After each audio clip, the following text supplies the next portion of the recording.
السلام علیکم ورحمۃ اللہ وبرکاتہ۔ وعلیکم السلام ورحمۃ اللہ وبرکاتہ۔ تو میں سب سے پہلے حضرت سے مختصر میں یہ عرض کروں گا کہ آپ بالکل مختصر میں آپ اپنا حضرت تعارف کروا دیں۔ پہلے تو آپ بسم اللہ الرحمن ذرا زور الرحیم۔ سے بولیں۔ میرا نام مفتی سالم بن صالح بعمر، میں احمد نگر سے ہوں، مہاراشٹر، اور 2010 سے ہم لوگ پورے ملک میں ایک مہم پر کام کر رہے ہیں، اس کا نام ہے انسانیت ابھیان۔ جو آج ملک میں نفرت پھیل رہی ہے، غلط فہمیاں عام ہو رہی ہے، اور ہندو، مسلم، سکھ، عیسائی، بودھ، جین، جو ہمارے دیش میں مختلف مذاہب کے لوگ رہ رہے ہیں، ان کے آپس میں غلط فہمیوں کا جو ایک سیلاب پیدا کیا جا رہا ہے، جس سے دیش کے اندر نفرت کی فضا عام ہو رہی ہے اور ہندوستان اندر سے کھوکھلا ہوتا چلا جا رہا ہے۔ تو اس کے لیے ایک فکر پیدا ہوئی کہ کیوں نہ ہم تمام مسلک کے سنجیدہ علماء سبحان اللہ اور تمام مذاہب کے سنجیدہ دھرم گرو اور تمام پارٹی کے سنجیدہ جو نیتا ہیں، جن کے دل میں واقعی دیش اور دیش واسیوں سے انصاف اور انسانیت کے ناطے ان میں محبت ہے، ایسے تمام نیتاؤں کو، IAS حضرات کو ساتھ میں لے کے دیش میں دیش واسیوں میں ایکتا اور اکھنڈتا کیسے پیدا کی جائے، اور ان سے غلط فہمیوں اور نفرتوں کا کیسا خاتمہ ہو، اور بھارت واسی بن کر ایک دوسرے کو بھائی جیسے سمجھتے ہوئے، یقین کرتے ہوئے یہ ایک جگہ پر جمع ہو اور دیش کی ترقی کو آگے بڑھائے۔ یہ کوشش کے لیے ہم لوگوں نے انصاف لاؤ، دیش بچاؤ، نفرت کی آگ سے بھارت بچاؤ، اس سلوگن سے قریب 20 سے 22 اسٹیٹس میں ہم لوگ کام کر رہے ہیں۔ تمام مذہب اور تمام پارٹی والوں کو ساتھ میں لے کر یہ کوشش کر رہے ہیں، کیوں کہ یہ دیش سبھی کا ہے اور سبھی کے پرکھوں نے اس دیش کی ترقی اور آزادی کے لیے بڑی قربانیاں دی ہیں۔ تو ہم کسی کو نگلیکٹ نہ کرتے ہوئے، کسی مذہب کے لوگوں کو ٹارگٹ نہ بناتے ہوئے، بلکہ ایک دوسرے کی خوبیاں دیکھے اور خوبیوں کو آگے بڑھائے، اس کے لیے یہ مہم ہم لوگوں نے شروع کی۔ سبحان اللہ۔ میرے دوستو، حضرت نے اپنی تنظیم کا مختصر سا تعارف کروا دیا، لیکن یہاں پر میں حضرت ایک تلخ بات آپ کے گوشے گزار کرنے کی کوشش کرتا ہوں۔ جیسے کہ آج ہم یہ محسوس کر رہے ہیں کہ مسلم سماج جو ہے، مسلم سوسائٹی جو ہے، وہ ایجوکیشن سے بہت دور ہے، یا ہے بھی تو اتنا نہیں ہے جتنی ضرورت ہے۔ ٹھیک ہے، اور ہماری عوام، میں کہیں بھی رہوں گا نہیں، ہماری قوم، ہماری عوام لاکھوں کروڑوں روپیہ رسموں میں تو خرچ کر سکتی ہے، لیکن ہاسپٹل، کالج، ایجوکیشن پہ ہماری قوم کا اتنی توجہ نہیں جیسے ہونا چاہیے۔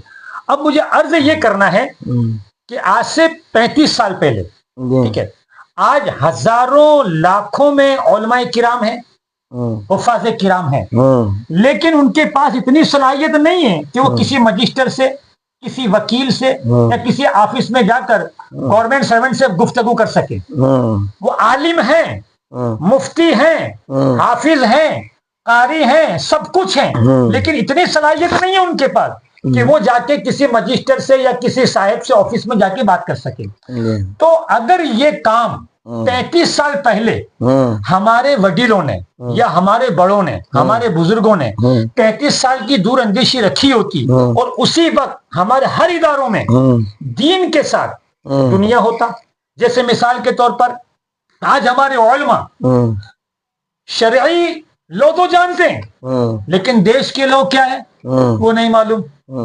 تو اگر یہ 35 سال پہلے اگر انگلش پہ توجہ دی جاتی، انڈیا لا پر، مطلب انڈیا قانون پر توجہ دی جاتی، اور ہمارے ایک عالم جب باہر نکلتا تو اس کے پاس دین کا بھی علم ہوتا، اور ہماری گورنمنٹ کے جو قوانین ہیں، جو لا ہے، اس کا بھی علم ہوتا، تاکہ آج جو بے انصافی جس کو آپ لے کے چل رہے ہیں، جو بے انصافی ہو رہی ہے، اس سے لڑنے کے لیے تلوار کی ضرورت نہیں ہے، قلم کی اور زبان کی ضرورت ہے۔ تو کیا ہمارے بڑوں نے کچھ دور اندیشی میں کچھ خطا نہیں کی؟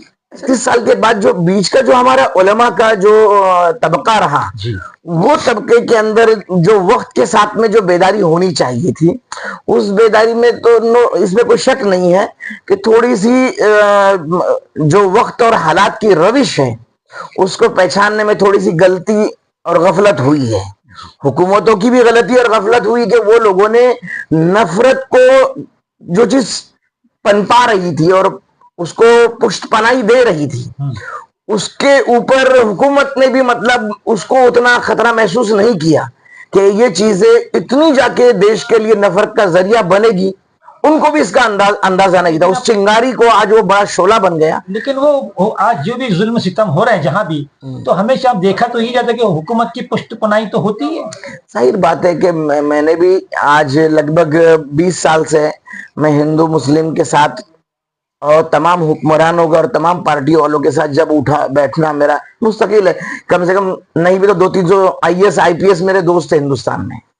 تو یہ تمام لوگوں سے بیٹھنا ان سے ملک اور حالات کو سیکھنا سمجھنا.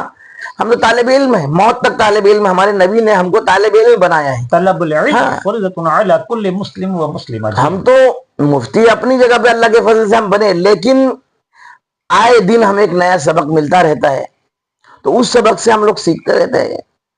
حکومت کے اندر جب ہم لوگ گئے اور جب حکمرانوں سے اور سیاسی منسٹر سے ہمارے تعلقات ہوئے IAS IPS سے جب ہمارے تعلقات ہوئے تب جا کے ہمیں معلوم ہوا کہ حکومت کے اندر ہم لوگوں کی جو غیر حاضری ہے وہ غیر حاضری نے بڑا نقصان پہنچایا. تعلیم اعتبار سے بھی بہت دور ہے. اور آپ کو یہ بتاؤں میں کہ مسلمان جس طرح دنیاوی تعلیم سے بہت دور ہے مسلمان دینی تعلیم سے بھی بڑا دور ہے. میں آپ کو یہ بتاؤں کہ اگر مسلمان اس بارے میں خوش ہے کہ مسلمان کے کچھ 10-15 سال کے بیچ میں IAS IPS کا جو ریشو ہے UPSC کا جو ریشو بڑھ گیا کوالیفائیڈ ہوا ہے مسلمان ڈاکٹرز انجینئرز کافی بنے. لیکن افسوس اس کے ساتھ میں یہ ہے کہ جس طرح سے یہ علماء کے بارے میں آپ کہہ رہے کہ یہ علماء مطلب عصر حاضر کے تقاضے اور اس کی نزاکت اور ان کے علوم اور فنون سے واقف نہیں ہے اور ان سے بات نہیں کر پاتے. اسی طرح سے جو ہمارا IAS اور IPS جو مسلمان کا طبقہ بنا جو انجینئر ڈاکٹر بنا وہ مسلمان نہیں رہا. نہ اسے اسلام معلوم ہے نہ اسے 5 کلمے معلوم ہے نہ اسے مطلب قرآن معلوم ہے اور نہ اسے حدیث معلوم ہے اور نہ اسے دین کی بنیادیں معلوم ہے. اب معلوم یہ ہوا کہ اس نے اتنا علم حاصل کیا جس پر ہماری قوم کو فخر ہونا چاہیے لیکن معلوم یہ ہوا کہ وہ دین کے اعتبار سے بالکل بے بہرا اور نادان رہ گیا. یہاں تک کہ اسے کچھ خبر ہی نہیں کہ اسے اسلام کیا سمجھانا ہے. وہ یہ سمجھتا ہے دنیا دار یہ سمجھتا ہے کہ میرے دنیا داری میں اسلام رکاوٹ ہے. اسلام ایجوکیشن سے نہیں روکتا ہے اسلام تجارت سے نہیں روکتا ہے اسلام سیاست سے نہیں روکتا ہے اسلام گندی سیاست سے شیطانی سیاست سے روکتا ہے. اچھا سر معاف کیجیے گا یہاں سے میں آپ کو تھوڑا ایک بات یاد آ گئی سیاست پہ کہ رسول کریم صلی اللہ علیہ وسلم کے دور حاضر میں نبی کریم پر ظالموں نے ظلم کیا اسلام کو نشانہ بنایا اور صحابہ کرام کو نشانہ بنایا. تو ظالموں نے جس طرح اسلام کو نشانہ بنایا ایک دور تو وہ تھا اور آج وہ دور پھر ہے کہ نبی کریم کی ذات پر بھی انگشت نمائی ہو رہی ہے اسلام پر بھی نکتہ چینی کی جا رہی ہے اور مسلمانوں کو بھی پریشان کیا جاتا ہے. تو کیا آپ کو ایسا لگتا ہے کہ یہ تار آج کا تار 1400 سال پرانے تار سے جڑا ہوا ہے؟ اصل میں جب بھی میں آپ کو کہہ رہا ہوں غلط فہمی نفرت کے 2 وجوہات ہیں. ایک نفرت کی وجہ یہ ہے کہ وہ اصل میں وہ چیز غلط ہے جیسے شراب ہے اس میں نشہ ہے اور وہ خاندان کو توڑتی ہے رشتے کو توڑتی ہے اور ایک پاکیزہ انسان کو وہ گٹر میں اور نیچے گرا دیتی ہے.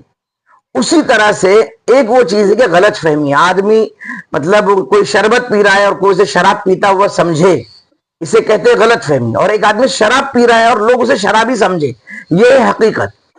اسلام کے بارے میں اور مسلمانوں کے بارے میں جو برادران وطن ہیں ہمارے ہندو بھائی نان مسلمس بھائی ان کی نادانی کا اور ان کے بھولے پن کا یہ فائدہ اٹھایا گیا ہے کہ انہیں اسلام اور مسلمانوں سے اتنا نفرت دلا دی جائے کہ یہ مسلمان کا نام سنتے ہی جھگڑنے کے لیے تیار ہو جائے. یہ انگریزوں کی پالیسی تھی. انگریزوں نے 200 سال جو حکومت کی تھی، بڑی مٹھی پر تعداد میں وہ لوگ آئے تھے. انہوں نے دیکھا کہ اگر ہم مسلمان اور ہندوؤں کو آپس میں لڑائیں گے نہیں اور ان کو اگر ان کے مسلکوں میں نہیں بانٹیں گے، شدت پیدا نہیں کریں گے اور ان کے ذات پات میں شدت پیدا نہیں کریں گے تو ہم حکومت نہیں کر پائیں گے. تو وہ جو لوگوں نے جو پروسیس کیا تھا نفرت کا، اس پروسیسر مشین کو آزادی کے بعد میں ختم کرنا چاہیے تھا. وہ نہیں کیے، وہ نہیں ہوئی ہے. آزادی ہمیں جسمانی اعتبار سے ملی ہے، لیکن فکری اعتبار سے اور حکومت چلانے کے جو لا تھے، ان کے جو سسٹم سے جو مکاری تھی، وہ لا آج بھی ہمارے ہندوستان میں اور دنیا میں ورک کر رہا ہے کہ بھائی نفرت کرو اور حکومت کرو. تو آج کیا ہے، ہندو مسلم کو بس الیکشن جیتنا ہے، دیش جلے، دیش برباد ہو، دیش کا معصوم ہندو اور معصوم مسلمان پریشان ہو، بلڈوزر چلے اور میرا نام ہو رہا ہے، میری قوم سمجھ رہی ہے کہ میں مسلمان کو تکلیف پہنچا رہا ہوں اور میری قوم مجھے خوش ہو رہی. میں کہتا ہوں ہندو بھائیوں کو کہ کوئی اگر ظالم ہے اور اتیاچار کر رہا ہے تو سب سے پہلے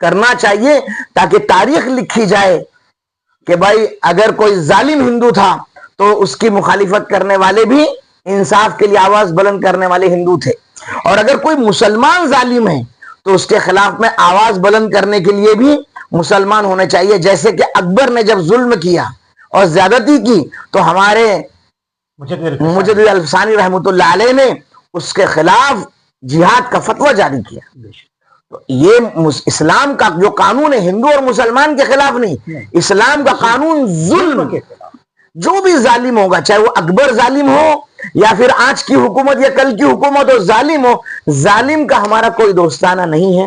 ہمارا دوستانہ انصاف سے ہے، انسانیت سے ہے، شرافت سے ہے اور سچائی اور اچھائی سے ہمارا رشتہ ہے، اور وہی ہونا چاہیے. آج جو غلط آپ نے جو کہا کہ یہ جو تانا بانا جو آپ صلی اللہ علیہ وسلم کے دور میں تھا، کیا اس کے ساتھ میں آج کا تانا بانا ہے؟ بالکل. اس وقت کے جو بھولے سیدھے سادے نان مسلمز تھے، جو مشرکین مکہ تھے، انہوں نے بڑی مکاری کے ساتھ میں سیدھے سادے نان مسلمز وہاں کے مکہ واسیوں کو بہلایا اور جادوگر کہا، الزامات لگائے، تہمتیں لگائی اور ان کو مس گائیڈ کرنے کی کوشش کی. لیکن جو سمجھدار اس میں سے نان مسلمز تھے، انہوں نے کہا کہ نہیں، محمد پیغمبر کو ہم 40 سال سے جانتے ہیں، وہ جادوگر نہیں ہیں، وہ رشتہ توڑنے والے نہیں ہیں، وہ جھوٹے نہیں ہیں، وہ آدمیوں کے درمیان صلح رحمی کرنے والے ہیں، شفقت کرنے والے ہیں، محبت کرنے والے ہیں اور لوگوں کی مدد کرنے والے ہیں، غمخوار ہیں، با اخلاق ہے، با کردار ہے، سچے ہیں، امین ہیں. تو یہ جب اللہ کے نبی صلی اللہ علیہ وسلم کو انہوں نے اینالیسس کیا تو وہ مسلمان ہو گیا. اور آج بھی کسی بھی مذہب کا انسان جب وہ اللہ کے نبی کو اور اللہ کے نبی کے دیے ہوئے اسلام کو جب سچائی کے ساتھ میں اینالیسس کرے گا تو اسے پتا چلے گا کہ میڈیا کے اندر جو افواہیں چلائی جا رہی ہے اور جو داڑھی اور ٹوپی اور پگڑی کے نام پر جو ظلم تشدد کے ساتھ میں ان کا نام جوڑا جا رہا ہے، اگر وہ واقعی مسلمان بھی ہو تو وہ مسلمان نہیں ہے. اللہ کے نبی نے فرمایا کہ جس کے ہاتھ سے اور جس کی زبان سے کوئی دوسرا انسان محفوظ نہ ہو وہ مسلمان میں سے نہیں. تو مسلمان کا کانسیپٹ ہی یہی ہے کہ اس سے اس کے گھر والے، اس کے پڑوسی اور اس کے ملک والے پر امن رہے. جس سے امن رہتا ہے وہی مومن ہے. مومن کے معنی ہے جس سے لوگ پر امن رہے، اچھا سلامتی سے رہے. اب میں تھوڑا اس سے لائن سے تھوڑا سا ہٹوں. میں آج سے آپ 35 سال پہلے کی بات کرتے ہیں نہیں، تو اسلام میں مسلک دیوبند اور مسلک بریلوی، ٹھیک ہے، بہت چلا، اتنی چلی کہ پوچھیے مت آپ. صحیح. الحمدللہ اب وہ ختم ہو گیا ہے، اللہ کے فضل سے قریب وہ ختم ہو گیا. کیوں؟ کہ لوگوں کی آنکھ کھلی. صحیح. اب میرا آپ سے اس میں کہنا یہ ہے کہ اب جو چلا ہے شیعہ والا، اب شیعہ آپ یوٹیوب پہ دیکھیے، فیس بک پہ دیکھیے، انسٹاگرام پہ دیکھیے، واٹس ایپ پر دیکھیے، انٹرنیٹ پہ دیکھیے، میڈیا پر دیکھیے، تو شیعہ آج بہت زوروں پر ہے اور وہ عوام کو گمراہ کرنے کی کوشش کر رہے ہیں. اور وہ صحابہ کرام کو ٹارگٹ بنا رہے ہیں. ٹھیک ہے. اور صحابہ کرام میں خصوص بالخصوص حضرت امیر معاویہ رضی اللہ تعالی عنہ اور دیگر صحابہ کرام کو. تو اب میں آپ سے یہ عرض کروں گا کہ آپ حضرت امیر معاویہ رضی اللہ تعالیٰ عنہ کے تعلق سے ہمارے عوام کو آپ کیا کہنا چاہیں گے؟ تو ہم یہ کہنا چاہتے ہیں کہ امیر معاویہ جو ہے اہل سنت والجماعت کے اعتبار سے متفقہ طور پر ایک صالح اور رضی اللہ عنہ ورضوا عنہ زمرے میں آتے ہیں. ہم ان کا احترام کرتے ہیں. وہ آپ صلی اللہ علیہ وسلم کے کئی اعتبار سے رشتہ دار لگتے ہیں.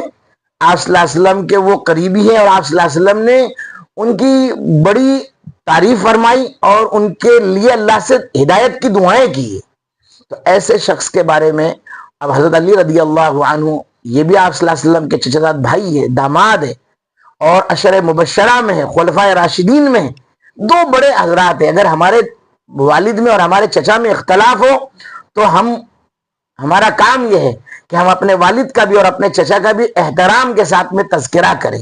اس لیے یہ ہمارے تمام ہم بڑے احترام سے، جیسے کہ بھائی کرسچنس ہیں تو جب ہمارے سامنے عیسیٰ علیہ السلام کا تذکرہ آتا ہے تو ہم ہمارے نبی کریم صلی اللہ علیہ وسلم کا بھی احترام کرتے ہیں اور ہمارے نبی نے حضرت عیسیٰ علیہ السلام کا احترام ہمیں کرنا سکھایا ہے تو ہم حضرت عیسیٰ علیہ السلام کا بھی احترام کرتے ہیں. اسی طرح سے ہمارے بڑوں نے ہمیں حضرت علی رضی اللہ عنہ کا احترام بھی سکھایا، حضرت معاویہ رضی اللہ عنہ کا احترام بھی سکھایا. دونوں بھی محترم بشان اور اعلیٰ مرتبہ شخصیت ہے. اللہ نے دونوں سے بڑے کام لیے ہیں. یہ بات اور ہے کہ دونوں کے درمیان میں جو اختلافات ہوئے وہ ظاہر ہے. وہ دونوں بڑے تھے. اللہ کے نبی نے فرمایا میرے جتنے بھی اصحاب ہیں وہ پورے کے پورے آپ صلی اللہ علیہ وسلم سے اتنی تربیت پا چکے ہیں کہ وہ ایک ستارے کے مانند ہے کہ آپ ان کو دیکھ کر سچی منزل پر تو جس کی بھی اقتدا کرو گے اسلام تک تم پہنچ جاؤ گے. اس کے لیے ہمیں صحابہ رضوان اللہ تعالی علیہ اجمعین کی پیروی. اچھا یہاں پہ مجھے ایک حدیث مجھے یاد آ گئی جو میں نے بھی سنی ہے ماشاءاللہ ہمارے بزرگوں سے، جیسے کہ آپ نے سب حدیث سے بتائی یہ فرمایا. ایک طرف میں نے یہ بھی پڑھا بھی ہے کسی کتاب میں اور سنا بھی ہے کہ رسول نے یہ بھی فرمایا کہ میں تمہیں دو چیز چھوڑ جا رہا ہوں، اگر تم اس سے مضبوطی سے پکڑے رہو گے تو کبھی گمراہ نہیں ہوگے. کیا؟ تو فرمایا قرآن اور اہل بیت. مجھے ایک حاجی امداد اللہ رحمۃ اللہ علیہ کا ایک شعر مجھے اسی پورے پس منظر میں جس کے حالات کا پس منظر، نفرت کا پس منظر، آپ کی ہمارے سوال اور جواب کا پس منظر، میں سمجھتا ہوں کہ یہ جو مجھے 2 یا 3 اشعار زندگی میں یاد ہوں گے ماشاءاللہ. بس اس میں سے ایک شعر یہ ہے. حضرت حاجی امداد اللہ رحمۃ اللہ علیہ جب انگریزوں کے ظلم ستم سے یہاں پر انہوں نے بہت ساری تحریکیں چلائی اور وہ کامیاب نہ ہو سکی، بڑی وہ منظم حکومت بن گئی. یہاں سے جب اللہ کے نبی صلی اللہ علیہ وسلم کے روزے اقدس پہ گئے تو بے ساختہ رونے لگے اور کہنے لگے اللہ کے نبی صلی اللہ علیہ وسلم کے مزار پر تیرے اسلام کو لے جائے کہاں اے شاہ عرب، ہر طرف ظلم میں داخل ہے مسلمان ہونا. یعنی مسلمان کو جہاں دیکھ رہا ہے تو مسلمان کو ظلم کیا جا رہا ہے. دنیا میں مسلمان کو دیکھ کے لوگ بس ظلم کرنے پہ تلے ہیں. تو فرمایا کہ تیرے اسلام کو لے جائے کہاں اے شاہ عرب، ہر طرف ظلم میں داخل ہے مسلمان ہونا. اب جب انہوں نے یہ شکوہ پیش کیا تو اللہ نے ان کے دل پر ہی اس کا جواب اللہ کے نبی صلی اللہ علیہ وسلم کی طرف سے القا فرمایا اور جواب ملا. تو جواب ملا کہ تیرے اسلام کو لے جائے کہاں شاہ عرب، ہر طرف ظلم میں داخل ہے مسلمان ہونا. فرمایا کہ تیرے عمل سے تیرا پریشان ہونا، ورنہ مشکل نہیں کوئی مشکل آسا ہونا. دونوں جہاں پر حکومت ہو تیری اے مسلمان، اگر تو سمجھ جائے تیرا مسلمان ہونا. اس لیے ڈاکٹر اقبال نے کہا کی محمد سے وفا تو نے تو ہم تیرے ہیں، یہ جہاں چیز ہے کیا لوح قلم ہے. دشت تو دشت دریا بھی نہ چھوڑے ہم نے، بحر ظلمات میں دوڑا دیے گھوڑے ہم نے. اور آج بھی ہو گر ابراہیم سا ایمان پیدا، آگ کر سکتی ہے انداز گلستہ پیدا. میرے دوستوں بات بڑی طویل ہو گئی ہے.